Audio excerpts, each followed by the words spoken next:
नमस्कार मंडळी. तर आजचा जो आपला केक आहे तो माझा तरी खूप फेवरेट आहे. आता यावरून तुम्हाला समजले असेल की आपण कोणता केक बनवणार आहोत. तर ही रसमलाई मी घरीच बनवलेली आहे आणि मी जेव्हा कधी रसमलाई केक बनवते तेव्हा मी रसमलाई घरीच बनवते. याच्यात मी खूप ड्रायफ्रूट्स टाकलेले आहेत. तुम्ही असे रसमलाई घरच्या घरी बनवून एकदा केक ट्राय करा, खूप छान लागतो.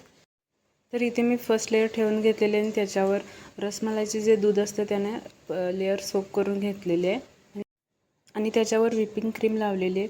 इथे रसमलाई जी असते त्याचे छोटे छोटे चंक्स करून ते पण आपण या व्हिपिंग क्रीममध्ये ठेवायचे आहेत. रसमलाई केकमध्ये तुम्ही जेवढी रसमलाई वापराल तेवढीच त्या केकची टेस्ट खूप छान येते. तर इथे मी 1 कप प्रीमिक्स घेऊन त्याच्यापासून स्पॉन्ज बनवून घेतलेलं आहे. तर आपली फर्स्ट लेअर ठेवून झालेली आहे आणि त्याच्यावर आपण रसमलाईचे तुकडे ठेवून घेणार आहोत.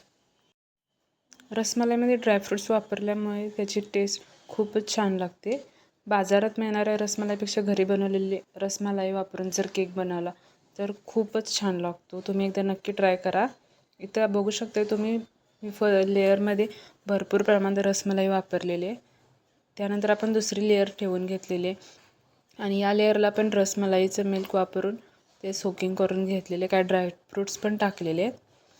लक्षात ठेवा, रसमलाई केक बनवताना कधी शुगर सिरपचा वापर करायचा नाही. त्या रसमलाईमध्ये जे दूध असतं त्यानेच त्या लेअर सोक करून घ्यायचे आहेत आणि त्याच्यानंतर मग व्हिपिंग क्रीम लावून घ्यायचे.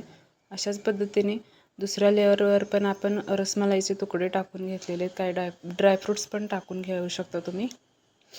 अशा पद्धतीने तिसरी लेअर ठेवून घ्यायचे. प्रत्येक लेअरला रसमलाईचं जे दूध असते त्याने सोक करून घ्यायचं आहे आणि व्यवस्थित क्रमकोट करून घ्यायचं आहे. साईडला थोडीशी क्रीम लावून आपण क्रमकोट करून घेत आहोत. वरच्या साईडला पण क्रीम लावून घ्यायची आणि क्रमकोट करायचं आहे. इथं मी व्हिपिंग क्रीममध्ये थोडंसं येलो कलर घातलेलं आहे कारण रसमलाई केक हे थोडे येलो कलरमध्येच मिळतात किंवा येलो कलरमध्येच बनवले जातात. इथं आपण फिनिशिंग करून घेणार आहेत. वरच्या लेअरला मी क्रीम लावून घेतलेले. साईडला पण तुम्ही पायपिंग हवं तर पायपिंग बॅगमध्ये भरून क्रीम लावू शकता किंवा मी डायरेक्ट लावलेली अशा पद्धतीने पण लावू शकता. आणि आपण व्यवस्थित क्रीम लावून झाल्यानंतर फिनिशिंग करून घ्यायचे. जेवढी चांगली फिनिशिंग येईल तेवढा तुमचा केक छान दिसेल. मी ते पॅलेट नाईफनेच फिनिशिंग करून घेत आहे. तुम्ही हवा असेल तर तुम्ही कोन स्क्रॅपरने सुद्धा साईडला डिझाईन करू शकता किंवा प्लेन स्क्रॅपरने देखील असं प्लेन करू शकता. या पद्धतीने वरच्या साईडला पण आपण प्रॉपर फिनिशिंग द्यायचे. फिनिशिंगमुळं केकला खूप छान लूक येतो आणि फिनिशिंग जर व्यवस्थित असेल तरच केक छान दिसतो. इथे मी साईडला कोन स्क्रॅपर घेऊन त्याने डिझाईन काढलेले. मी हा केक घरी बनवत असल्यामुळे थोडीशी क्रीम जास्त वापरली आहे. तुम्हाला हवं असेल तर तुम्ही कमी क्रीम देखील वापरू शकता. आणि इथं ते छोटं मोदकचं नोजक असतं त्याने मी इथं साईडला बॉर्डर काढून घेतलेले.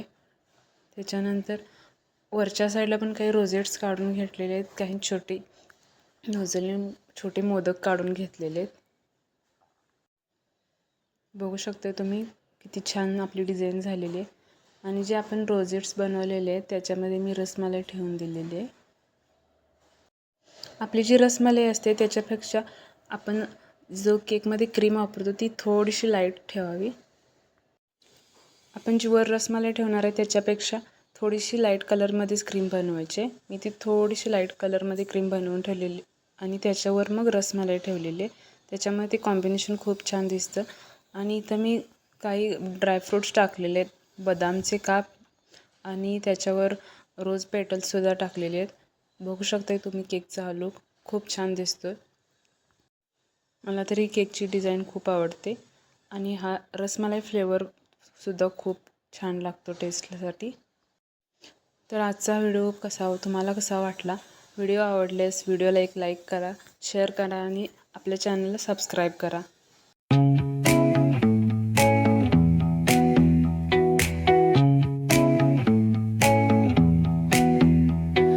Neon hums like a subtle frill.